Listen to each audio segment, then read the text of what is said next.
So, welcome to the 9th episode of the lore build series where I make a build that fits the vibe or the gist of whatever character from whatever movie. And the character we're going to be doing today is Michael Myers from Rob Zombie's Halloween 2. A movie where if I just skipped entirely and moved on to Halloween 2018, none of you would even bat an eye. And my response to that is, what's the point in doing a lore build series where I review every single movie in the franchise if I don't review every single movie in the franchise, huh? You understand? You wanna know how I got this mask? But for the first perk of our build, we have Sloppy Butcher. For some reason, this Michael is just really messy. Anytime he does his thing, there is blood literally everywhere. The ambulance scene, the rabbit and red lounge scene, and most notably, the bathroom scene. Good God. For our next perk, we have Hex Wretched Fate, and we're going with the flavor text for this perk. You see your victim from afar and resolve to prolong their suffering. And this plays into the fact that for years after the events of the first movie, Michael just goes off grid and becomes a hobo on the outskirts of Haddonfield and leaves Laurie alone for a little bit. But then one day he decides to pay his little sister a visit. And this kind of family reunion is not something I think Laurie was looking forward to. For our next perk, we have Merciless Storm, and we're going also with the flavor text for this perk. Your horrible trauma is felt by everyone. After the events of Rob Zombie's Halloween, Michael left a lasting impression on everyone involved. Loomis went from a somewhat respectable, caring individual to just a self-absorbed prick in this film. Yes. When I want your opinion, I'll beat it out of you.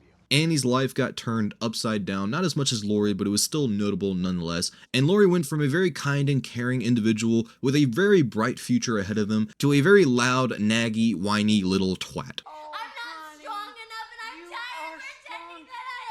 And for our final perk, we have Mindbreaker. For some reason, they went with the whole Halloween 5 plotline with the Michael, Jamie, psychic connection between Michael and Laurie in this film, which means that Laurie, anytime Michael is like either nearby or doing something, she can kind of sense.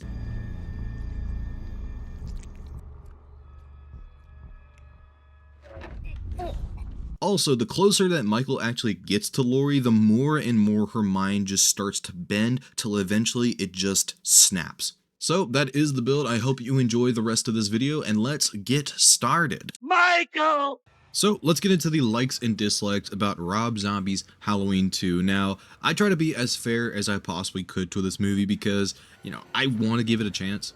I don't think a lot of people do give it a chance, so I try to get a nice even split between likes and dislikes. I did have to pull a few strings in order to do so I hope you enjoy. But moving on to the likes, my very first one is the opening. Now, I think it's well agreed upon that the opening for this film is by far the best part. It's very reminiscent to the original Halloween 2 from 1981 with the whole hospital aesthetic, and the kills in the sequence are pretty damn good. We start off with pre-Oscar winning Octavia Spencer getting absolutely mauled by Michael. We have the lady on the stairs who got her eyes plucked out. We also have if you watch the director's cut, the container full of bodies for whatever reason. It's a dream sequence, so obviously bodies everywhere. And then, unfortunately, the final kill of the sequence was Buddy, one of the few actual genuinely nice characters in either of these Rob Zombie Halloween films. But other than that, the things before this sequence were also pretty cool as well. We have Laurie walking down the street in the rain, Sheriff Brackett finds her and then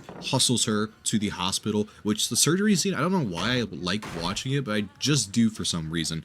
Also, there was a pretty funny part where the paramedics were trying to get Michael inside the meat wagon, and it took 7 dudes to get him in here. That guy is big as hell. Also, the scene where Michael was in the rain looking for Laurie was also pretty damn cool as well. Moving on, we have the kills. The kills in this movie are extremely brutal to say the least, and are also pretty good as well. Like I said before, we got Octavia Spencer, we got the girl with her eyes plucked out, we have the buddy kill. We also have kills such as when Michael's getting beat up by those rednecks, and then he puts the mask on, it goes slow motion, and he just fucks them all up. And then you also have the rabbit and red lounge scene where Michael caves in a guy's face by stomping it in, and then you get into the actual strip club and we have the Frankenstein dude getting his arm snapped. They have the Michael smacking that girl's face into the mirror wall, mangling it all up. Really cool kills. All of them really were pretty darn good, except for the very final one where Michael takes his mask off, looks at Loomis and says, "Die!" and then stabs the shit out of him.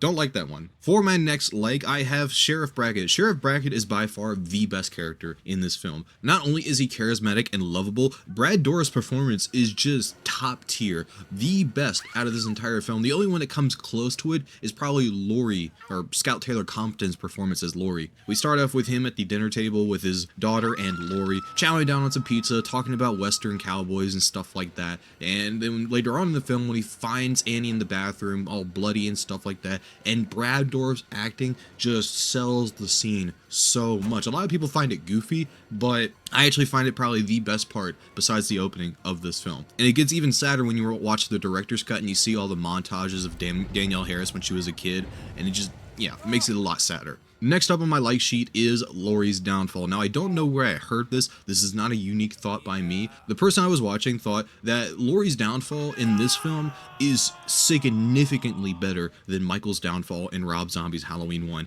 and I honestly have to agree. Not only is it more realistic, but you also have a lot more time to flesh it out. You actually see the teeny tiny pieces that fall over and lead to Laurie eventually becoming probably the next Michael Myers, but we'll never know because Halloween 3 never happened. And lastly, for my likes, I have the cinematography. Like I said in the previous video, Rob Zombie can shoot a goddamn movie. Like, for example, he was a music video director before he even made his first film, so you know he can set up a shot. Some of my favorite shots in this movie, like I said before, was the rain scene with Michael. We also have when Michael gets beat up by those rednecks and in slow motion he puts the mask on, the silhouette of Michael. And even though I don't like the ghost mom stuff, the scene where Michael sees his ghost mother in that barn and then he has little Michael in front of him, which is, you know, weird by itself, but it was a pretty cool shot nonetheless. And even at the very end, with Laurie at the end of that really long white hall, she sees the horse and smiles. Kind of reminds me of like Psycho with Norman Bates at the end of that movie.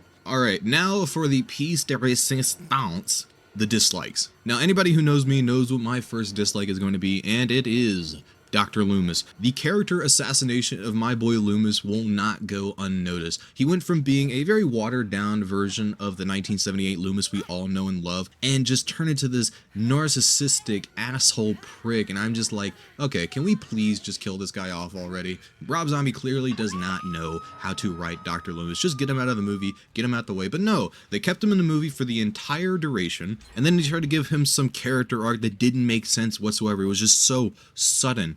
Oh, all of a sudden, I want to be a good guy again. No, get out of here. Next up, we have Laurie. Now, Scout Taylor Compton did a remarkable job in this role, but the thing about it is just, the character is just so goddamn annoying. Every single scene, she's either talking shit to somebody, or screaming, or crying, or bitching, or moaning. It's like, dude, my ears cannot take this anymore. Next up for my likes, I have the White Horse. Now, I think this is probably everybody's dislike about this movie. The white horse aspect of this film just does not make any sense. It was very well established that Michael is not supernatural. He's simply just a big guy with a very, very, very big temper. But in this film, he's apparently supernatural. Apparently his mother, who was a good person at the beginning of that film, is now some demonic ghost lady. And also, why is the ghost of little Michael there? What? Like, all of this just does not make any sense. The only conclusion that anybody can come up to is that he just wanted his wife in the movie like he always does. Which I respect. But could you at least make it make sense just a little tiny bit? Please and thank you. For like numero 5, I have Michael's look. Now, I didn't really mind it as much at the very beginning of the movie with him walking through the cornfield and him putting the mask on and stuff like that with the hobo attire. I didn't really mind that, but after the stripper ripped a part of his mask off, it just didn't look right after that. I know Rob Zombie's trying to make it like look grungy and dirty and stuff like that, but it just doesn't work in my opinion. That's all I really got to say about that. For my next dislike, I have the ending. And honestly, the ending doesn't really make any sense. One, there's multiple different versions of it. 2, Loomis tried to have some character arc that was undeserved. 3, Michael talks. And 4, what the fuck is happening right now? And overall, it's just a disgrace to Dr. Loomis's character, it's a disgrace to Michael's character, and it's kind of a disgrace to Laurie's character as well.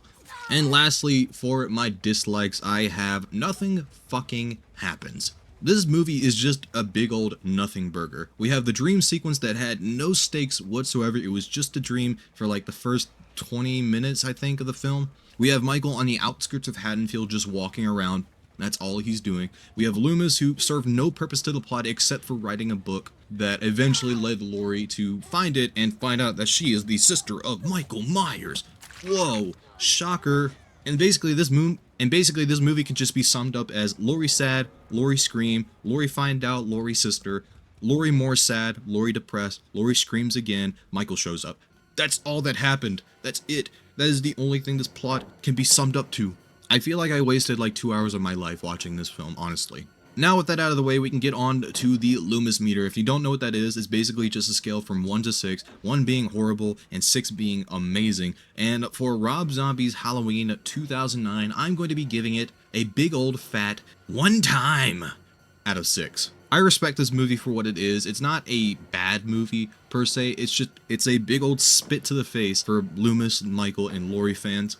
And even though I do own the Blu-ray and the Steelbook, I'm probably only going to watch this once a year when I do my little Halloween movie marathon. So, yeah. Let me know what you thought of Rob Zombie's Halloween 2 in the comments down below. God damn you.